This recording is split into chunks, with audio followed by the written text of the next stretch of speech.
우리가 살다 보면은 자기 한 몸 건사하기도 정말 어려울 만큼 우리 마음과 몸이 힘들어질 때가 있습니다. 열심히 일해봤는데 돈은 모이지 않고 계속적으로 재정적인 압박을 당하게 될 때 아주 작은 일에도 사람이 소심해지고 마음이 좁아지고 민감해지는 것을 봅니다. 그럴 때 우리는 마음과 몸이 함께 힘들어지는 것을 경험하죠. 이제 살만하다 싶은데 갑자기 찾아온 건강의 이상, 그래서 인생이 허무해질 때 또 마음과 몸이 힘들어지기도 합니다. 좋은 관계로 지냈었는데 어느 날 갑자기 소원해집니다. 뜻하지 않게 오해를 받아서 상대의 마음이 변하니 그 눈초리가 예사롭지 않은 것입니다. 나는 가만히 있지만 상대가 마음대로 나의 삶을 판단하고 그리고 비난하게 될 때 참 그 마음과 몸이 힘들어지는 것을 보게 됩니다. 여러분, 런던 올림픽이 있었던 첫날 이런 일이 있었습니다. 전직 군인이자 무술사범인 마크 워스폴드라고 하는 사람이 긴급 체포를 당했습니다. 그 이유가 참 기막혔습니다. 사이클 도로 경주가 진행되는데 그 도로 행렬 가운데 서서 그 경주를 관람하고 있었던 것입니다. 그런데 그 잡힌 이유가 웃지 않고 무표정하게 그 경기를 관람했다고 하는 것이 이유입니다. 경찰은 그가 무표정한 얼굴을 하고 그 경기를 관람하고 있는 것을 보면서 테러 집단의 일원일 것이다, 그렇게 미리 판단을 하고 그를 잡아서 5시간이나 검문을 하고 또 취재를 당한 후에 그를 풀어줬다고 하는 것입니다. 그 입장에서 보면 기가 막힌 일이죠. 그는 파킨슨병을 앓고 있어서 환자이기에 그 얼굴 근육이 경직되어 있었는데 그의 사정을 알지 못하는 경찰은 그를 그냥 잡아다가 그렇게 취재를 했던 것입니다. 여러분, 살면서 내 사정을 알지도 못하면서 나를 판단하는 사람 있지 않습니까? 내 아픔은 알지도 못하면서 마음대로 정지하는 사람 있지 않습니까? 여러분, 그럴 때 얼마나 억울하고 삶이 피곤하고 영혼이 여러분 핍절해집니까? 우리 사정을 주님 앞에 아뢰면 주님께서 아시지만 사람들은 그렇게 다 잘 알지 못합니다. 그래서 자기의 판단 기준을 가지고 우리를 오해하고 정죄하고 판단하고 비난하고, 그래서 그렇지 않아도 힘든데 재정적으로 압박을 당하기도 하고 또 육신이 약하여서 그렇게 힘든데 그와 같은 일을 당할 때 우린 참 마음이 더 힘들어지는 것을 경험하게 됩니다. 이렇듯 여러분, 살다 보면은 뭐 웃어도 안 되고 울어도 안 되고 그야말로 어떻게 해볼 방도가 없는 그런 상태에 놓일 때가 있습니다. 사람들은 이럴 때 그 삶을 포기하려고 합니다. 그러나 우리 믿음의 사람들은 그런 때라도 절대 절망하지 않는 줄로 믿습니다. 하나님의 사람이 절망한다고 하는 것은 말이 되질 않습니다. 하나님의 사람들이 절망하지 않고 좌절하지 않고 그런 가운데도 소망을 가질 수 있는 것은 우리가 기도할 수 있기 때문이라고 하는 거예요. 여러분들에게 기도할 수 있는 그 마음을 하나님이 주시면 우리 삶에는 절대 절망이라고 하는 것이 찾아들 수 없고 그것이 뿌리를 내릴 수가 없는 것입니다. 하나님이 기도하는 마음을 주신 사람들에게 하나님은 반드시 소망을 선물로 주시기 때문이에요. 여러분, 저는 이렇게 생각합니다. 기도는 나를 내려놓는 시간이다. 반면에 기도하는 그때 하나님은 나를 세우신다고 하는 거예요. 기도할 때 나를 내려놓으면 하나님은 기도하는 우리를 보시고 우리의 삶을 세워주시는 거예요. 곡해되고 잘못된 것을 풀어주시고 내 삶에 얽히고 막힌 것 뚫어주시고 내가 이해하지 못할 일들에 대해서 알려주시고 그러면서 내 삶, 무너져가는 나의 삶을 세워주신단 말이에요. 그래서 기도라고 하는 것은 무엇이냐? 나를 내려놓는 시간이다. 우리가 기도할 때조차 나를 내려놓지 않고 상당히 이기적인 그런 상태에서 있는 사람들도 없지 않을 것입니다. 그러나 기도라고 하는 것은 정말 자기를 내려놓는 시간이 돼야 되는 것입니다. 우리가 나를 내려놓을 때 하나님은 내 삶을 세워 나가시는 거예요. 그것을 경험한 사람들은 기도하지 않을 수가 없는 것이고 기도하라 해서 하는 것이 아니라 주께서 이끄시는 대로 주님이 주시는 마음이 있어서 기도하게 되는 줄로 믿습니다. 여러분, 기도하는 사람들은 이렇게 주님 앞에 나가서 자신의 문제를 내려놓고 주님의 답을 얻습니다. 그러나 불신자들은 삶이 막힐 때 자기 자신을 더 드러내는 것을 봅니다. 내 인생이 막힐 때 더 자기 자신을 드러내려고 하는 거예요. 조금만 뭐라고 해도 벌써 자기가 벌써 살아납니다. 성질이 살아납니다. 자아가 그렇게 드러나면서 일을 더욱더 곤욕스럽게 만드는 것을 볼 수 있어요. 지금 우리 고국에서 운전기사 폭행 사건을 방조했다고 하는 혐의로 야당의 한 국회의원이 지금 아주 곤욕을 치르고 있습니다. 그가 이제 이 세월호 그 유가족들에게 폭행을 당하는 이 운전기사, 그를 방조했을 뿐만 아니라 그걸 또 조장했다고 하는 그런 혐의까지 받았는데, 그가 그 운전기사에게 했다는 말이 그런 겁니다. 너 내가 누군지 아냐? 너 내가 누군지 아냐? 자신의 국회의원 그 신분을 가지고 그렇게 위협을 했다고 하는 거죠. 여러분, 인생의 난제를 만나게 될 때 내 자신을 내세우다보면 더욱더 문제는 꼬이게 되는 것이고, 내 자신이 드러나는 그때 내 삶에는 더 큰 어려움이 찾아들 수 있는 것입니다. 믿음의 사람들은 인생의 난제 우리에게도 오기도 합니다. 그런데 그런 난제를 만날 때 우리가 무엇보다 먼저 해야지 될 일은 내 자신을 하나님 앞에 내려놓는 일이 돼야 될 줄로 믿습니다. 내 자신을 하나님께 내려놓을 수만 있다고 하면은 하나님은 내 삶을 세워주시는 거예요. 인생의 난제 속에 많은 사람들이 무너져 내리고 있습니다. 삶이 무너지고 마음이 무너집니다. 이것이 바로 세워지지 않으면 그 삶은 고통 가운데 놓이게 되는 거예요. 여러분들이 삶 속에 하나님 앞에 내 자신을 내려놓는 그런 결단을 할 수 있다고 하면은 우리 삶에는 정말 하나님께서 함께 하시는 그런 삶이 돼서 더 이상의 절망과 좌절이 없는 하나님께서 이끌어 가시는 그런 삶이 될 것이다.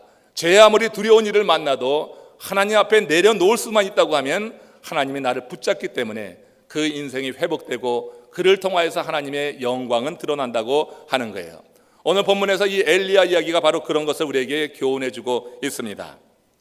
엘리야가 선지자로 활동하던 그 시기에 그 아합 왕이 북이스라엘을 통치하고 있었는데, 아합 왕은 아주 악한 왕으로 알려져 있고, 그는 그만큼 자기의 말이 법으로 많은 사람들에게 인정사정 없는 그런 칼날을 휘두르는 사람이었습니다. 그 시대에 엘리야는 아합 왕을 비판합니다. 아합 왕은 절대 권력을 가진 사람이고 엘리야는 시골 촌뜨기입니다. 그런데 그 아합 왕을 향하여서 비판을 하고 하나님의 심판을 선언하는 것을 한번 들어보세요. 열왕기상 17장 1절 말씀입니다. 같이 읽어봅니다. 길르앗에 우거하는 자 중에 디셋 사람 엘리야가 아합에게 말하되, 내가 섬기는 이스라엘의 하나님 여호와께서 살아계심을 두고 맹세하노니 내 말이 없으면 수년 동안 비도 이슬도 있지 아니하리라. 지금 이거는 엘리야가 그 생명을 걸고 진언을 하는 것이고 그 땅에 하나님의 심판이 임할 것을 말하고 있는 거예요. 이는 아합 왕 이하 북이스라엘의 모든 백성들이 하나님을 떠나서 바알을 숭배한 것에 대한 하나님의 심판 선언이었습니다. 그런데요, 가뭄의 징조가 전혀 보이지 않는 상황에서 이런 지금 선포를 하고 있는 거예요. 그렇기 때문에 그가 지금 이 말을 하고 있는 대상이 절대 권력을 갖고 있는 아합 왕이요, 그리고 그 현재 상황은 전혀 가뭄의 기미가 없어요. 모든 푸른 초목이 자라고 있고 참 좋은 환경이에요. 그런데 거기다 대고 수년 동안 비뿐만 아니라 이슬도 없다고 하는 거예요. 여러분, 이스라엘 지역에서는 비도 중요하지만 이슬이 굉장히 식물이 자라는데 도움이 됩니다. 그런데 여기서 완전한 가뭄에 대해서 하나님이 이렇게 말씀하시는 것을 전하고 있는 거예요. 그러니까 수년 동안 비도 이슬도 없는 완전한 가뭄을 하나님이 엘리야를 통해서 선포하게 하는 거예요. 여러분, 제왕들이, 신하들이 좋은 얘기할 때 좋지, 이렇게 비판하고 심판을 얘기하고 자기가 치리하는 그 시기에 이렇게 어려움이 당한다고 하는 소식을 누가 듣기를 원하겠습니까? 그렇기 때문에 지금 엘리야가 아합을 상대로 해서 그 땅에 하나님의 심판이 임한다고 하는 것을 말하는 것은 상당히 두려운 일이 아닐 수가 없는 것입니다. 이는 그가 자신을 내려놓는 것이고, 하나님의 사람으로서 세상의 그 어떤 것에도 영향받지 않고 오직 하나님께만 영향받는 사람이었기 때문에 가능한 일이에요. 여러분 삶에 영향 미치는 것이 상당히 많잖아요. 여러분들의 삶에 하나님의 말씀이 가장 영향을 미칩니까? 아니면 그 외에 다른 것이 많이 있습니까? 우리 삶에 여러분 영향 미치는 것 정말 많이 있습니다. 하나님의 말씀이 가장 먼저, 가장 중요하게 내 삶에 영향을 미치는 것이 아니라 내 삶을 이끌어가는 것이 정말 다른 세상적인 것이 많이 있을 수 있습니다. 그래 가지고서는 이런 권력 앞에서 하나님의 뜻을 전할 수도 없고 하나님의 심판을 말할 수는 더욱더 없다고 하는 거예요. 지금 엘리야는 세상의 그 어떤 것에 영향받지 않고 하나님께만 영향받는 사람이어서 하나님이 말씀하시니까 그대로 행하고 있는 거예요. 이런 사람을 마태복음 5장 3절에서 우리 주님께서는 뭐라고 이야기하냐면, 마태복음 5장 3절에 보면 심령이 가난한 자다 했던 것입니다. 이런 사람들이 이렇게 담대할 수 있었던 이유가 뭐냐면, 심령이 담대한 자는 천국을 소유했기 때문이에요. 여러분, 우리 마음 가운데 천국이 있습니다. 내 마음에 천국이 있다고 하는 것은 하나님의 말씀이 다스린다고 하는 거예요. 내 마음이 천국이라고 하는 것은 하나님이 통치하신다고 하는 그런 말씀이 되는 거예요. 하나님의 말씀이 있는 사람들, 하나님이 다스리는 그 나라의 백성들이 이렇게 세상의 위협이나 세상의 두려움거리에 대해서 담대할 수 있다고 하는 거예요. 저와 여러분들이 좀 더 주님의 은혜 안에서 이 세상을 향하여서 담대한 하나님의 사람들 되시기를 주의 이름으로 축원합니다. 그리스도 안에서 이긴다고 했습니다. 우리가 그리스도 안에서, 말씀 되신 그리스도 안에 있을 때 세상을 이기는 그 은혜를 하나님이 우리에게 허락해 주시는 거예요. 자, 이렇게 심령이 가난했던 엘리야, 그래서 왕 앞에서 가뭄을 선포했던 엘리야에게 수년이 지난 이후에 또다시 하나님의 말씀이 임했습니다. 그 임한 내용, 열왕기상 18장 1절입니다. 같이 읽습니다.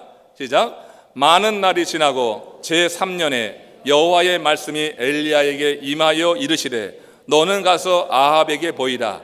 내가 비를 지면에 내리라. 자, 3년이 지났습니다. 많은 날이 지났습니다. 가뭄을 선포한 지 3년이 지나서 이번에 다시 불러서 이번에는 아합 왕에게 또 나가라. 그리고 이 땅에 내가 비를 지면에 내릴 것을 선언하라고 하는 것입니다. 근데 하나님께서 엘리야에게 아합 왕에게 가서 비가 올 것이라고 선포하라 하신 그 때가 어느 때냐는 얘기예요. 열왕기상 18장 5절에 보면 이렇게 기록이 됩니다. 읽습니다. 아합이 오바다에게 이르되, 이 땅의 모든 물 근원과 모든 내로 가자. 혹시 꼴을 얻으리라. 그리하면 말과 노새를 살리리니 짐승을 다 잃지 않게 되리라. 3년의 가뭄 속에 그 땅에 있는 많은 식물들이 다 죽었고, 그리고 들짐승, 모든 짐승들이 정말 먹을 물이 없어서 다 아사 직전에 있는 이런 상황입니다.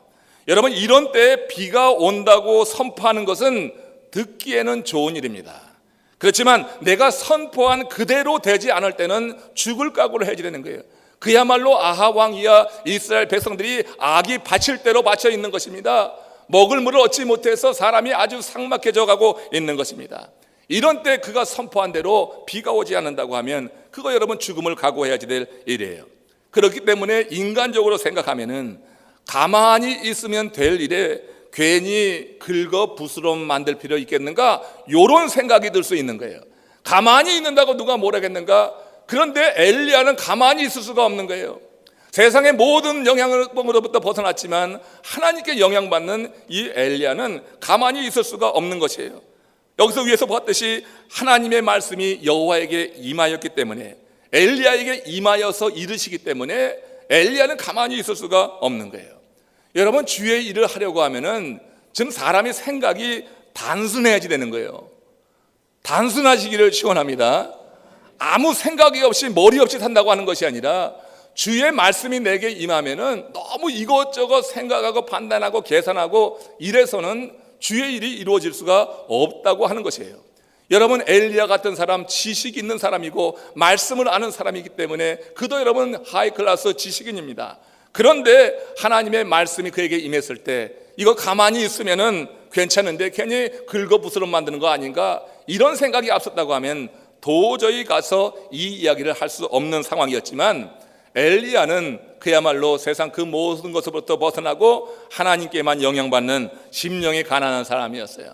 그러니까 말씀이 임하면서 그 말씀 그대로 행하는 거예요. 굉장히 단순한 거예요. 여러분, 단순하게 살면 인생 행복하는 줄로 믿습니다. 우리가 너무나 복잡하니까 영적인 기쁨도 모르고 어떤 응답도 모르고 그렇게 살아가요. 좀 더 여러분 단순해지길 원합니다. 기도하면서 은혜를 받았다고 하면 좀 더 단순해지는 거예요. 많이 단순해져도 됩니다. 지금보다 훨씬 더 단순해져도 됩니다. 하나님이 말씀하시면 나는 따라간단 말이에요. 하나님이 내게 주시는 응답이 없으면 머무는 것이고, 이와 같은 원칙을 가지고 살아갈 때 하나님께서 우리 삶에 이루시는 그 놀라운 일들을 우리가 경험하는데, 이렇게 이 말씀이 임했을 때 엘리야가 그대로 선포했어요. 얼마 지나지 않아서 얼마 지나지 않아서 그 땅에 가뭄이 해갈되는데 엄청난 비가 오는 것이고, 엘리야는 아합 왕에게 마차를 준비하라고 할 정도 그 땅에 엄청난 비가 오면서 모든 가뭄이 해갈되고 생물이 소생하고 그렇게 되는 일을 직접 목격하게 되는 것입니다. 여러분, 가물어서 좋은 거 하나도 없습니다. 여러분 삶에 혹시 가뭄이 들지 않았는가? 모든 것이 잘 된다고 하면 감사하시고, 어떤 분야든지 가물러 있으면은 여러분 너무 걱정하고 근심하지 말고, 가물어 있는 그때 주께서 이끄실 때, 이렇게 도전을 주실 때 기도하는 자리로 나가셔서 주의 말씀이 임하기까지 기다리시기를 주의 이름으로 축원합니다. 심령이 가문 거 참 괴로운 일입니다. 경제가 가문 거 힘든 일이고, 건강이 가문 거 참 고통스러운 일이지만, 그 외에 영적으로 사람의 심령이 이게 가물게 되면 우울증에 빠지게 되고, 우울증은 어떤 병보다 또 무서운 병으로 발전할 수가 있는 것입니다. 여러분들 심령을 다스리는 주님의 은혜 안에서 하나님께서 이번 기도의 기간을 통하여서, 이번 새벽 부흥성회를 통하여서 하나님이 여러분들 심령의 은혜의 담비를 내리시기를 주의 이름으로 축원합니다. 기대하시면서 참여하십시오. 함께 동참하는 가운데 내 심령의 가뭄이 해갈되고 하나님의 말씀은 역사하는 이와 같은 은혜가 우리 가운데 있어야지 되겠어요. 자, 오늘 이 본문에 있는 말씀을 통하여서 그렇게 하나님이 우리에게 허락하시는 큰 비를 맞이하려고 하면, 하나님께서 내가 지면에 비를 내리리라고 했는데 내림으로 말미암아서 이스라엘 전 지역의 가뭄이 해소됐어요. 내 인생에 가뭄이 있습니다. 하나님이 내 심령에 은혜의 담비를 허락해 주시면은 내 심령의 이 가뭄도 해갈될 줄로 믿습니다. 기대하시길 바랍니다. 기대하시고 기도하시길 바랍니다. 그럴 때 기적을 맛보게 된다 하는 얘기예요. 오늘 이 엘리야의 얘기를 통하여서 어떻게 하나님은 역사하시는가 보니까, 첫 번째 우리가 배워야 될 것은 주의 말씀을 받았으면 그 말씀이 역사하기까지 기다리는 시간을 요구하시는 것 같아요. 여러분, 금방 응답이 아니라 주의 말씀을 받고 기다리는, 어떻게 보면 숙성하는 과정이 필요한 거예요. 주의 말씀을 받은 사람이 그 말씀에 대한 확신이 있는가, 이 말씀이 정말 귀한 말씀인데 그것을 소홀히 여기지 않고 이 말씀을 정말 붙잡고 있는가 하는 그런 기간으로 숙성의 과정을 하나님은 우리에게 요구하시는 것 같아요. 말씀을 주시고 바로가 아니라, 그럴 때도 물론 있겠지만 하나님은 대부분의 경우 우리 기도하는 우리들에게 어떤 확신을 주십니다. 오늘 본문에서 그런 겁니다. 빗소리를 들려주셨는데 그 다음에 시간이 좀 있었어요. 숙성의 기간, 기다리는 시간이 있습니다. 하나님이 내게 주신 말씀이 정말 내 삶을 붙들고 내 삶을 이끌어가는가, 내 자신이 스스로 그렇게 고백할 수 있는 그런 시간을 하나님은 요청하신다고 하는 겁니다. 이때 여러분 기다릴 줄 알아야 돼요. 너무 성급해서 그 말씀 내려놓고 자기 방식대로 행할 때, 그때 여러분 삶은 다시 꼬이게 되는 것을 봅니다. 세계 1위 이름을 올렸다가 끝없이 추락했던 신지혜 선수 여러분 아시죠? LPGA 킹스밀 챔피언십에서 우승한 적이 있습니다. 몇 해 전에. 그리고 이어서 브리티시 오픈에서 우승을 했습니다. 우승의 가뭄, 선수들이 우승을 맛본 선수들이 우승을 하지 못하고 계속 하락하게 될 때 얼마나 그거 운동하는 게 고통스럽겠어요. 우승 가문 중에 연이어서 2대회에서 우승을 했습니다. 그게 얼마나 기뻤겠어요. 그러지 않아도 잘 웃어서 스마일 페이스라고 하는 별명이 신 선수에게 있습니다. 그날 이 신 선수가 제대로 웃었습니다. 그 모습을 보고 외국 언론사 한 기자가 물었습니다. 신 선수는 시합이 잘 풀리든 안 풀리든 항상 웃는데 그 이유가 무엇입니까? 그 신 선수가 이런 대답을 했습니다. 억지로 웃는 것은 아닙니다. 잘 될 땐 좋아서 웃고 안 될 땐 어이없어 웃습니다. 여러분, 안 될 때 인상 필 일은 아무것도 없습니다. 안 된다고 인상 찌푸리고 있을 일 없습니다. 믿음의 사람들도 가끔 막힐 때가 있는 것이에요. 어려운 일을 경험할 때가 있는 거예요.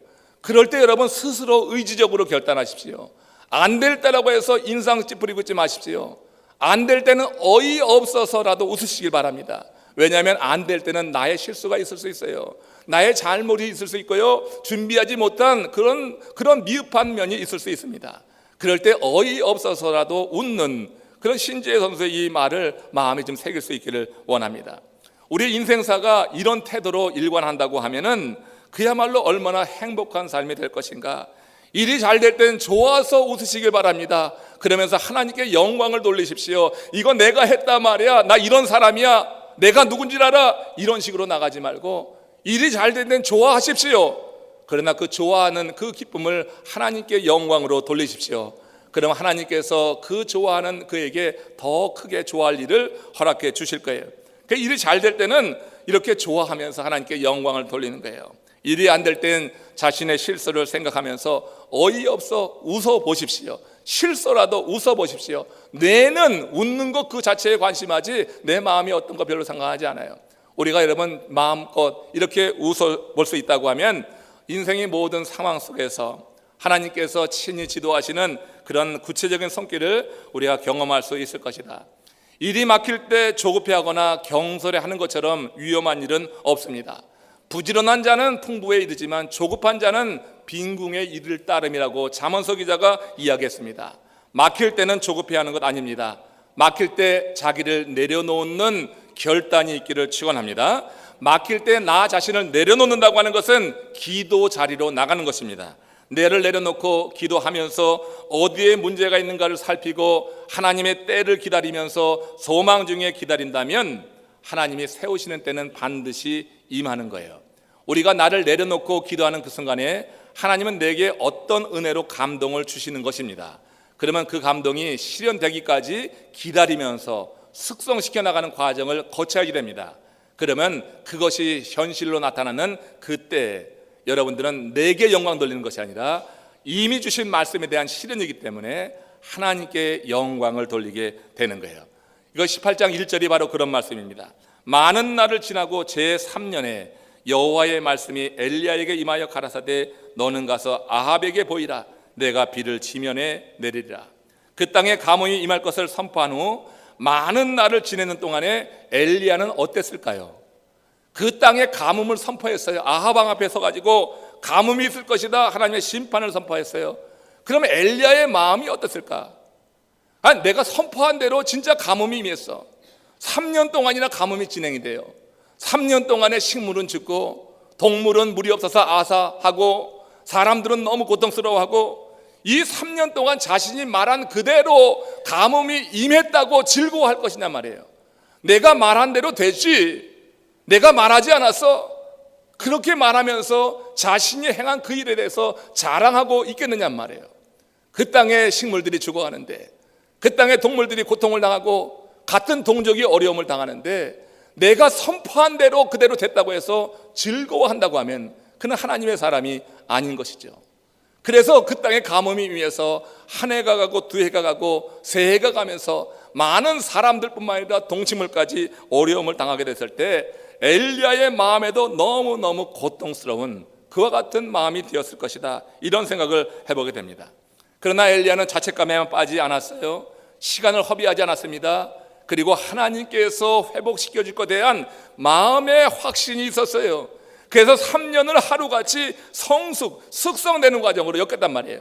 3년을 하루같이 하나님께서 이 땅에 비를 주실 것에 대한 확신을 가지고 기다려왔다고 하는 것입니다.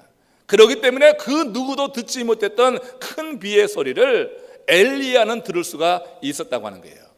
여러분, 뭔가에 관심을 기울이면 그것이 크게 보이게 돼 있는 것입니다. 내가 관심하는 것이 들려오게 돼 있는 것입니다. 여러분, 우리 부모들, 어머니들이 자기 아이의 울음소리는 아무리 큰 그런 소음이 있어도 그 소리는 듣는 것입니다. 내가 관심 있는 그 분야의 소리가 들리는 거예요. 내가 하나님의 소리를 듣길 원합니까?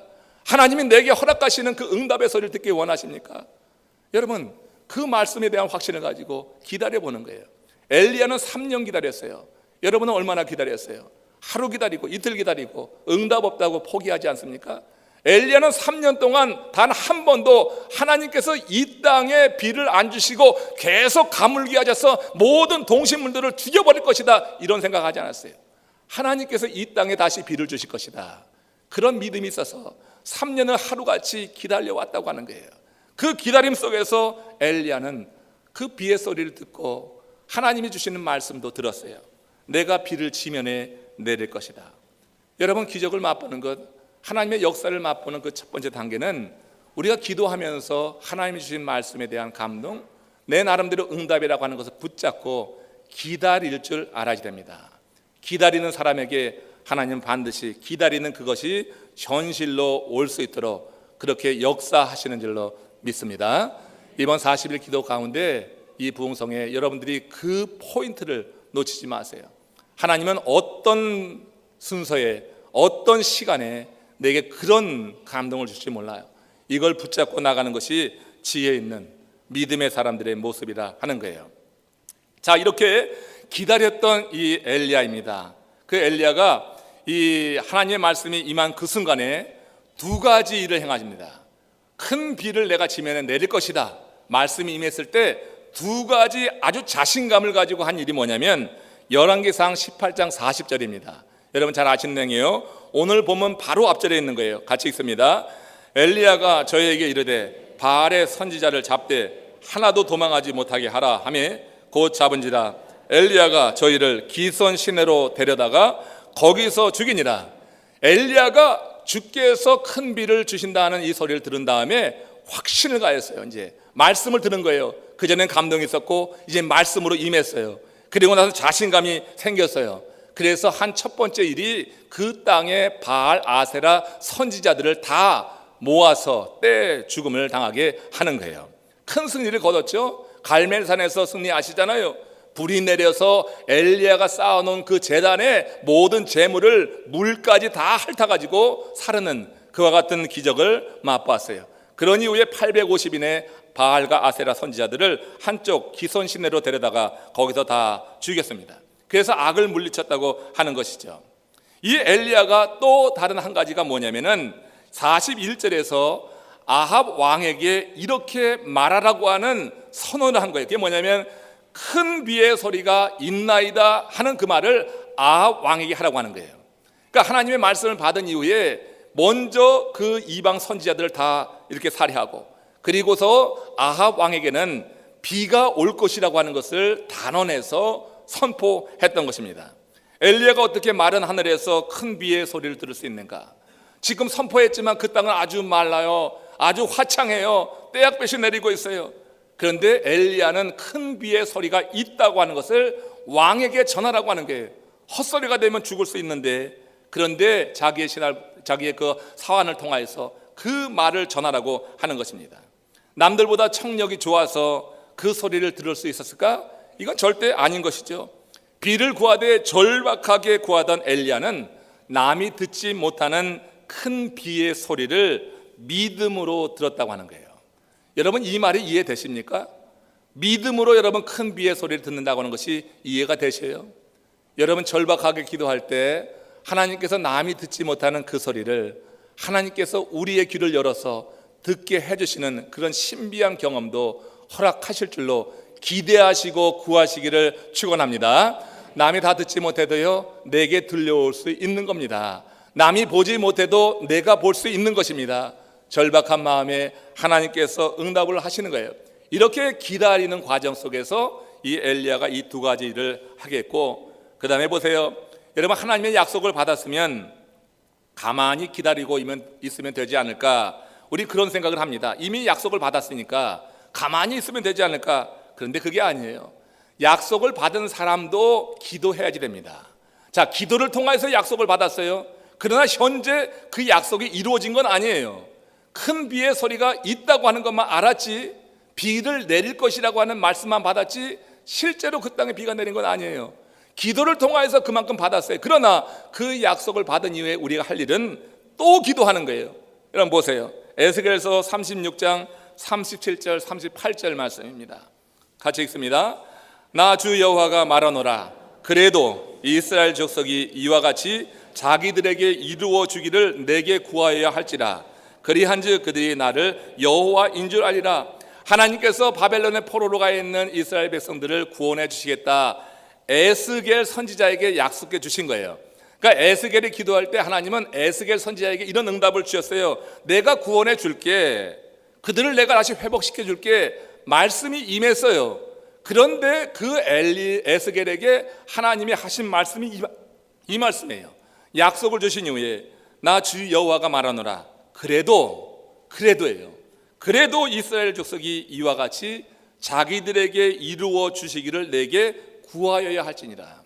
하나님이 이루어 주시겠다고 약속했지만 그래도 이스라엘 백성은 다시 그 내용을 가지고 구해서 아직 실현되지 않는 그 기도의 내용이 실현될 수 있도록 기도하라고 하는 거예요. 무슨 말씀인지 이해되세요? 여러분, 그것 때문에 우리가 계속해서 반복해서 기도할 이유가 있다고 하는 것입니다. 큰 비의 소리를 들은 엘리야는 갈멜산으로 그래서 올라간 거예요. 갈멜산으로 올라갔어요. 방금 전에 이 갈멜산에서 어떤 일이 있었어요? 불이 내렸어요. 불의 응답이 있었습니다. 누굽니까? 이 엘리야가 세운 그 제단의 모든 재물이 완전히 타버렸어요. 불의 응답이 있었던 갈멜산으로 다시 올라갔어요. 이번에 무릎 사이에 얼굴을 파묻고 기도하는데 하나님이 큰 비의 소리를 들려주셨고 지면에 비를 내릴 것이라고 약속을 주셨어요. 그리고 실제로 그의 기도는 이루어져서 아합 왕이 큰 마차를 타고 지나가야만 지나갈 수 있는 엄청난 비가 내렸어요. 갈멜산에서의 기도를 생각해 보세요. 갈멜산에서 엘리야는 두 가지 응답을 받았어요. 불의 응답을 받았어요. 또 하나는 물의 응답을 받았어요. 여러분, 불과 물은 상극입니다. 불과 물은 상극이에요. 갈멜산에서 엘리야가 기도할 때 하나님이 불로 응답하시고 물로 응답하셨다고 하는 것은 대단히 특별한 영적인 의미가 있다고 생각합니다. 기도하는 사람에게 불가능한 일이 없다고 하는 거예요. 그것은 불가능을 가능케 하시는 하나님의 능력의 역사가 기도를 통하여서 이루어지기 때문이다. 이거는 가능하지 않지. 여러분 스스로 그렇게 판단하고 내려놓지 마시고 여러분 생각할 때 불가능한 일이라 할지라도 여러분도 갈멜산으로 오르셔서 절박하게 구하시기를 축원합니다. 그럴 때 여러분 불의 응답이 임했으면 물의 응답도 임하는 거예요. 이게 상극이어서 맞지 않지만 그러나 하나님은 때에 맞춰서 어느 때는 불로 응답하시고 어느 때는 물로 응답하시고 내 생각을 넘어서 초월해서 하나님은 우리 기도에 응답하신다고 하는 것이니 여러분 기도의 자리로 올라갈 이유가 분명히 있는 것입니다. 어떤 내용이든지 그걸 가지고 여러분 갈멜산으로 이번 40일 이 갈멜산 부흥성회로 여러분 나오시기를 주의 이름으로 축원합니다. 엘리야는 건성으로 기도하지 않고 무릎 사이에 얼굴을 파묻고 그야말로 간절히 기도했습니다. 그리고 사환에게 하늘에 어떤 변화가 있는가 물어보았어요. 열왕기상 18장 43절 말씀 함께 합독합니다. 그의 사환에게 이르되 올라가 바다 쪽을 바라보라. 그가 올라가 바라보고 말하되 아무것도 없나이다. 사환과 엘리야의 질의응답이 7번 반복이 됩니다. 6번 계속해서 사환을 보냈어요. 자, 저기 올라가서 바다 쪽을 바라보고 어떤 변화가 있는가 살펴보고 와라. 무릎 사이에 얼굴을 파묻고 전력으로 전심으로 기도한 이후에 사환에게 그렇게 명령했는데 사환이 돌아와서 하는 얘기는 아무 변화도 없나이다. 이 이야기를 6번 들으면 웬만하면 다 포기합니다. 기도하다가요 그렇게 열심히 했는데 말이야, 여러분 그렇게 열심히 해보지도 않고 응답이 없다고 금방 포기하고 그러잖아요.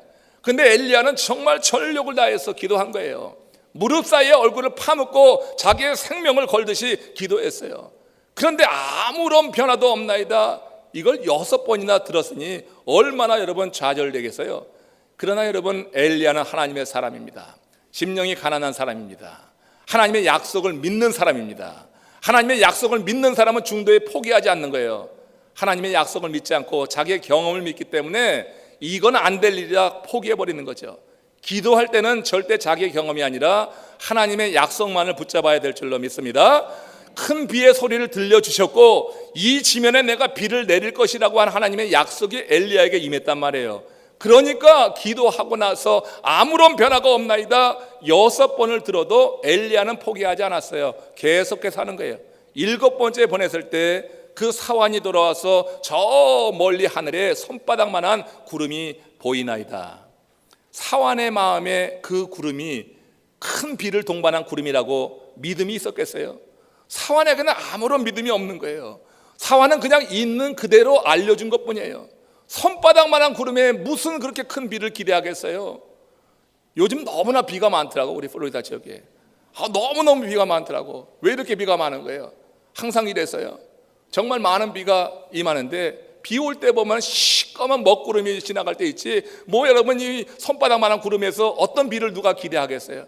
그러니까 기도하지 않는 사원의 입장에서는 손바닥만한 구름 떠올랐다고 하는 거 아무런 감동이 없는 거예요. 그건 아무런 감동이 없는 거예요. 그렇지만 엘리야의 입장에서는 다른 거예요. 엘리야는 하나님의 말씀을 받았고 큰 비의 소리를 들었어요. 그렇기 때문에 자신이 무릎 사이에 고개를 파묻고 기도하여서 나타난 그 변화에 대해서 상당히 예민한 거예요. 다시 말씀드리지만 우리가 기도할 때 하나님이 감동을 주시고 그 감동을 가지고 내가 꾸준하게 기다리면서 기도해 나갈 때 하나님이 내 삶에 어떤 변화를 주실 때가 분명히 있습니다. 그걸 여러분 놓치지 마세요. 여러분들의 삶에도 작은 손바닥만한 구름을 올려주실 때가 있단 말이에요. 이걸 소홀히 여기지 말라고 하는 거예요. 정말 여러분 하나님의 약속이 내 가운데 있으면, 그리고 하나님이 주신 감동이 있으면 그런 변화에 대해서 예민하게 판단하고 더 열심히 구하게 되는 거예요. 지금 7번째 이 사환이 돌아와서 손바닥만한 구름을 보나이다 했을 때 엘리야는 손바닥만한 구름 속에서 엄청난 비의 씨를 본 거예요. 비의 씨, 이건 내 기도로 하나님이 주신 하나의 사인이다. 하나님이 주신 응답이다. 손바닥만한 구름이 엘리야에게는 전혀 달랐던 거예요. 그래서 사원에게 즉각 명령합니다. 아합에게 올라가서 이제 큰 마차를 준비하고 가서서 그렇게 말하라. 왜? 이제는 마차 없이는 지나갈 수 없는 엄청난 비가 임할 것이기 때문에. 아무도 기대하지 않는 그 순간에 하나님의 말씀, 내가 베일을 지면에 내릴 것이라는 말씀을 받고 아무도 듣지 못했던 그 큰 비의 소리를 믿음으로 들었던 엘리야는 다른 사람들이 예상하지 못하는 그 일, 그거 준비시키는 거예요. 하나님이 역사하실 것이다 알고 큰 마차를 준비해서 그 마차를 타고 아합이 지나가는 이런 일들을 보게 되는 것입니다. 여러분 인생이 가물어서 큰 비를 지금 기다리는 분이 계십니까? 너무 큰 비만 기다리지 마시고 정말 여러분 삶 속에 적당한 비가 임할 수 있기를 원합니다. 영적인 징조를 보기 원하는 마음으로 불의 응답을 기다리는 분도 계실 거예요. 여러분 물의 응답이든지 불의 응답이든지 아무튼 여러분들이 뭐 어떤 응답을 구한다고 하면은 하나님 앞에 나와서 엎드리는 겁니다. 자아를 내려놓을 때 하나님은 세워주시는 거예요. 기도는 철저히 자아를 내려놓는 자에게 하나님께서 세우시는 그런 응답으로 나타나는 은혜의 수단인 줄로 믿습니다. 기도하러 나와서도 꼿꼿하게 세우지 말란 말이에요. 꼿꼿하게 세우지 말고 모든 것을 내려놓으세요. 기도할 땐 내려놓으세요. 급하면 내려놓으세요. 물의 응답을 원하면 내려놓으세요. 불의 응답을 원하면 내려놓으세요. 무조건 기도하는 자리에서는 나는 없는 것입니다. 주님의 은혜를 사모하면서 내려놓을 때 하나님께서 6번을 넘어서 7번까지 가는, 그렇게 기대하려고 기도하는 심령에게 하나님께서 마침내 응답하셔서 어떤 사인을 주실 때 그 사인을 통해서 우리의 삶은 정말 많은 변화를 이루면서 주의 일을 이루는 그런 삶으로 변화되게 될 줄로 믿습니다. 우리의 삶이 어떤가? 경제가 가물어 있는가? 건강이 가물어 있는가? 심령이 가물어 있는가? 그래서 영적으로 컬컬하고 답답하지 않은가?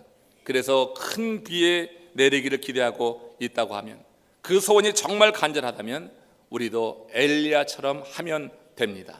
기도할 때 주신 그런 은혜에 대해서 붙잡으시고 기다리시고 계속해서 6번 넘어 7번까지 기도하는 이번 추수감사절 맞이 이 40일 새벽 성회 될 수 있기를 바랍니다. 점점점 부담으로 다가옵니까? 여러분, 성공하는 사람, 부지런한 사람은 방법을 찾습니다. 실패하는 사람, 게으른 사람은 변명을 찾습니다. 여러분, 방법을 찾으시겠어요? 변명을 찾으시겠어요?